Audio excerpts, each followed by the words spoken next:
How do I say lubime moja? Moja kochana. Oh, moja kochana. Moja kochana. Привет из Chernovtsi. Greetings from Chernovtsi, this beautiful city in the west of Ukraine. And in today's video, I'm going to be explaining to you how I learned Ukrainian, why I learned it. You just heard me speak a little bit there in the intro. And what kind of return on investment did I get for learning Ukrainian? Basically, how much value has it been? Has it changed my life and how? So let's get into the video. Поехали! Tsar Experience.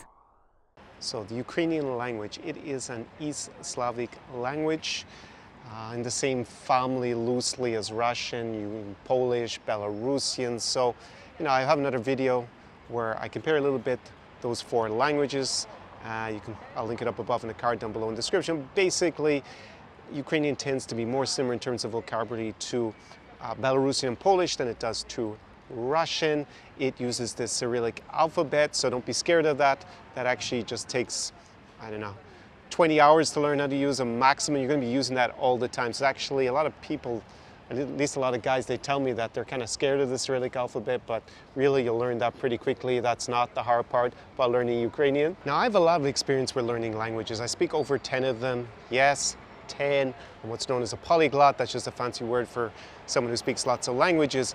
And with Ukrainian, I started probably around 5 years ago learning it. I was going to Lviv. I think it was 2017, the first time I went to a language school there with Solomia. Я у Львові вчу українську мову.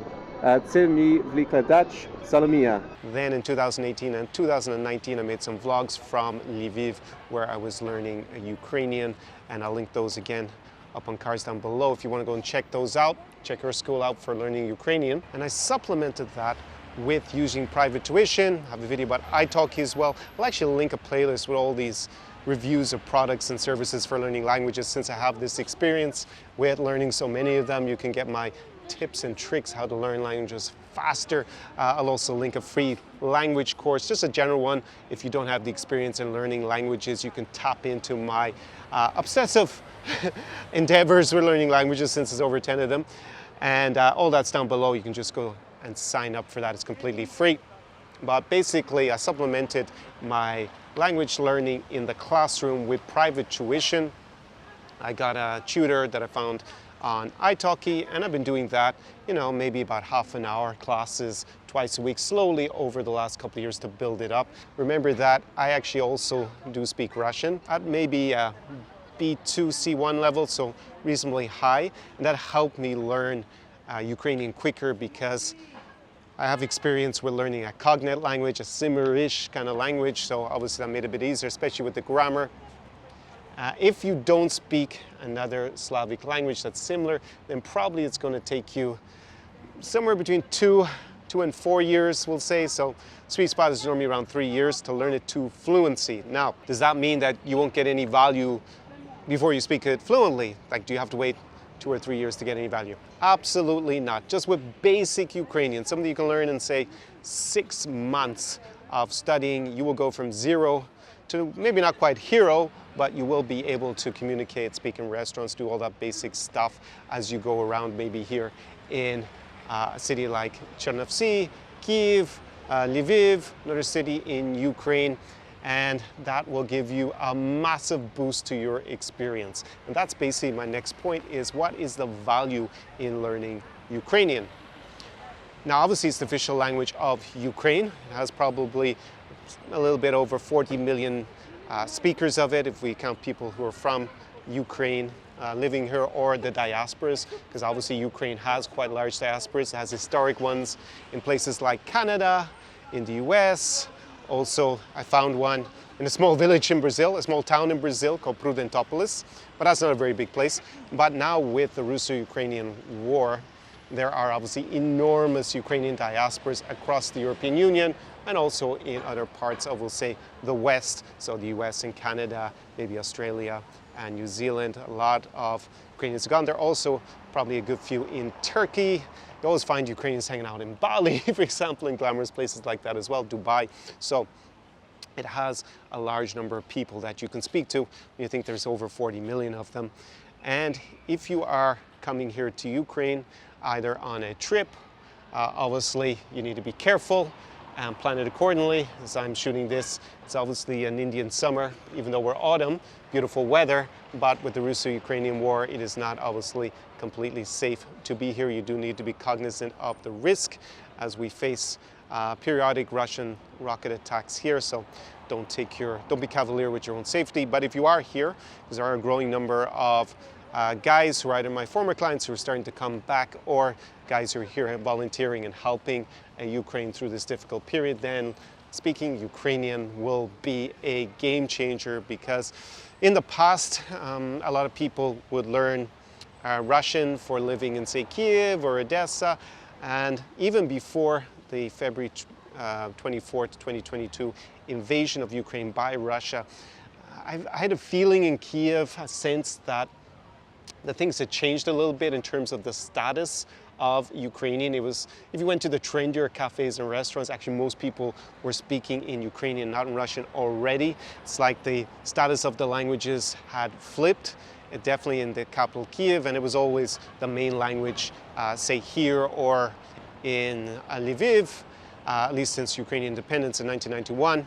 And now with this war and with Russia's foreign policy, which tries to claim they have a right to attack Ukraine based on the fact that a significant number of people have been speaking in Russian.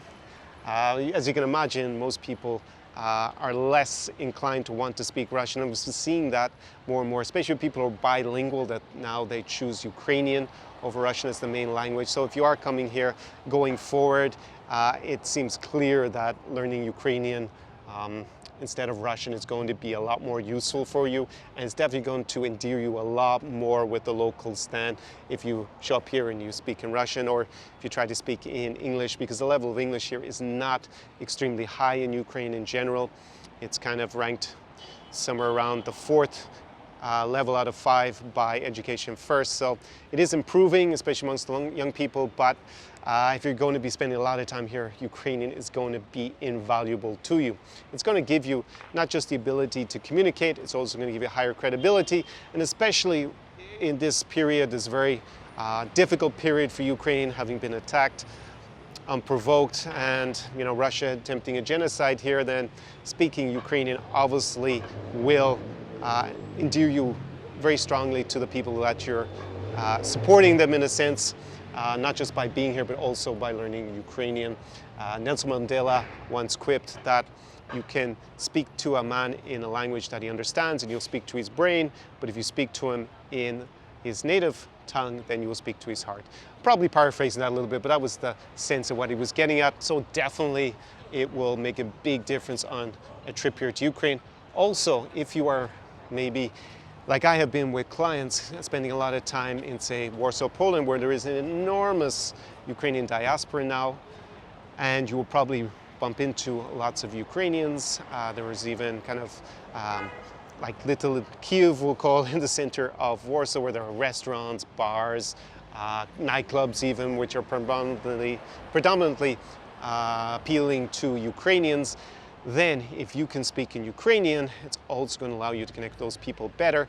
Obviously also for the dating aspect, speaking a local language in general will give you a lot more credibility than if you don't speak it.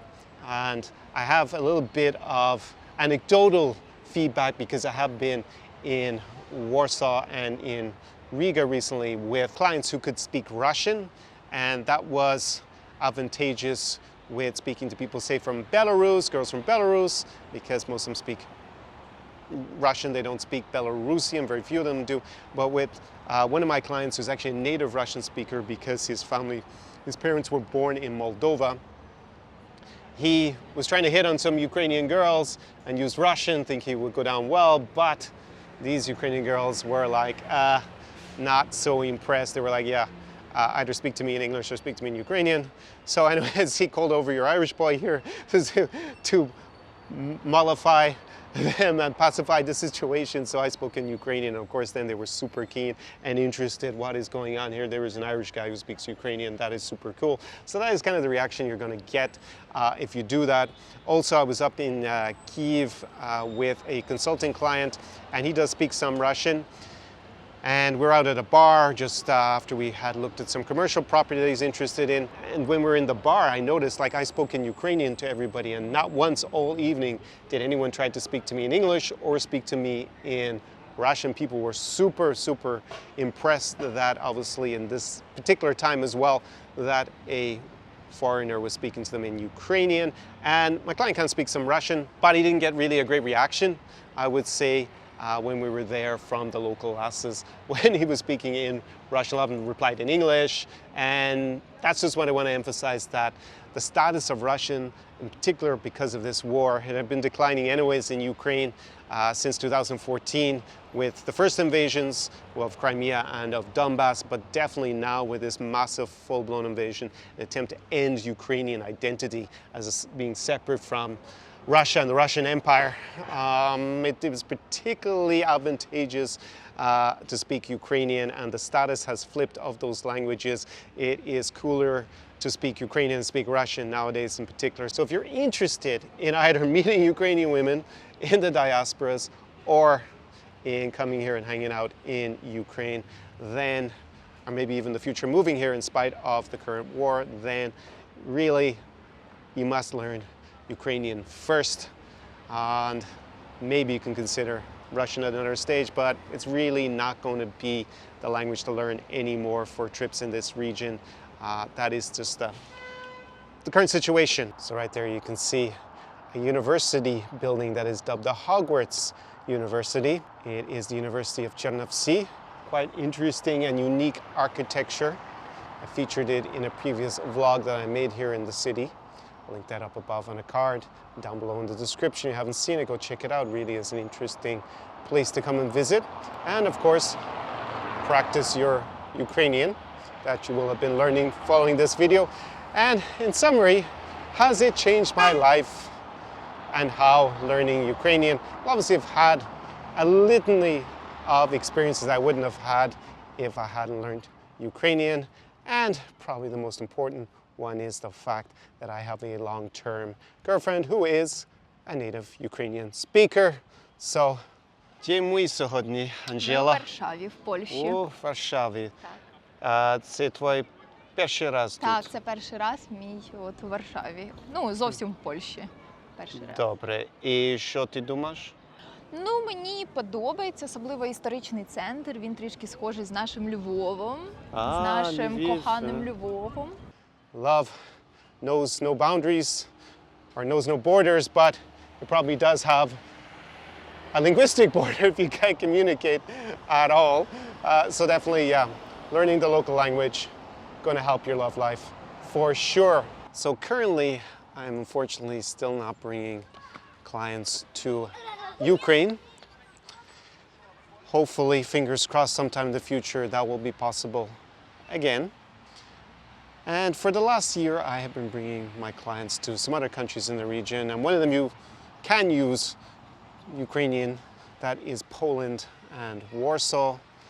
Been there a few times with my clients recently, and it has quite a big Ukrainian diaspora, as I mentioned earlier in the video.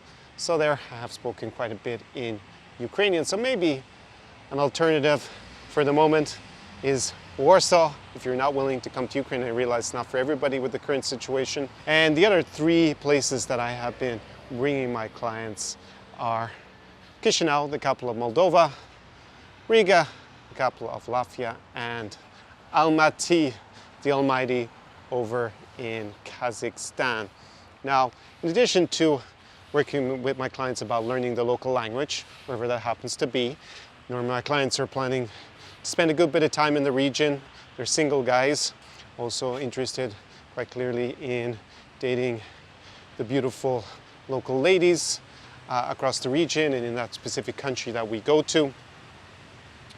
And in the past, I've given a huge amount of dating advice. But what I find with clients more and more is that they are looking to tap into my encyclopedic knowledge as the insider for Eastern Europe, or New Europe as I'm dubbing it now, where I'm going with clients currently. So one of the key things that I want to explain to guys when they come to this region, in addition to learning the local language, is you need to make local connections. And if you're here with your Irish boy, I got you covered on that. We're going to go out and we're going to paint the town red, have an absolute blast, whatever city it happens to be, and you'll be hanging out with my crew. So the typical thing that happens to a lot of guys who come, you know, from North America, Western Europe, Latin America as well, is they arrive in a city in the eastern part of Europe or Central Europe, and they have a tourist experience, right? So they end up in some tourist trap. Maybe there's a restaurant with the typical meter-high beer and some mediocre steakhouse, and they're there and it's full of other tourists, maybe from all over Europe, maybe from further afield. And if you're looking for that, then fine, knock yourself out, but you're not going to meet the super beautiful ladies or the cool people of the region if you do that. Because think about it, in our hometowns, when we're back home, we don't go to these kind of touristic places, the tourist traps, right? By definition. I mean, Ireland, where I'm from, we have Temple Bar, and you can probably swing a dead cat around Temple Bar and you won't hit an Irishman. I'm exaggerating a little bit, the bar staff, many of them are probably Irish or the owners of the places, but in general, you won't find too many Irish people hanging out in Temple Bar on the Friday, Saturday night. And that's because it's full of tourists, and that's fine and everything if that's what you're looking for. So picture the contrast. You're with me, the insider for Eastern Europe. You come to a city, let's just say it's Almaty in Kazakhstan, and you know, instead of having to worry about where to go, I already got you covered. We're going to have a table at the coolest hot spot that tourists aren't even going to know about. It's going to be there reserved. We're going to go there with my crew. You're going to have cool people to chat to, locals who do something significant, beautiful women, of course, going to be there at those kind of places, and it's going to be a lot easier to meet them and have an amazing experience than if you're trying to do it on your own, do a solo mission, being the lone wolf. It's never going to be the same, and I did many of those solo missions myself back in the day because none of my friends actually wanted to come to the same places, so I just had to come on my own.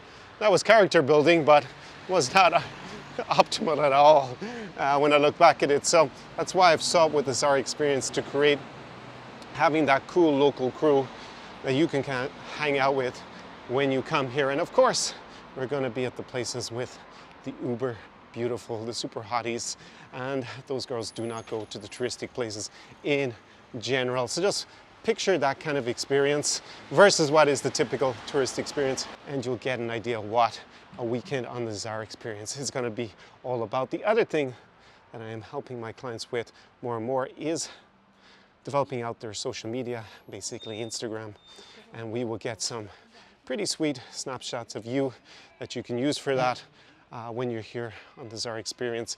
Did in the past have my clients go and get a professional photo shoot, but I find actually just getting the snapshots and having great context in a natural setting, nothing that's staged, is actually way superior. And that is also another added bonus, you know, working on a strategy for your Instagram. You could also put that on Tinder or a dating app if you wanted to, although I'm not really convinced by the value of dating apps, you know, at the moment in 2023 when I'm shooting this. I think they're kind of become a little bit passé, and the real magic is happening on Instagram. Anyways, that is the end of this video. I'm just walking back to where this video started in the center of Chernivtsi. So I will bid you do побачення, гарного вечора, and see you soon in another video. Ciao, ciao. Zara Experience.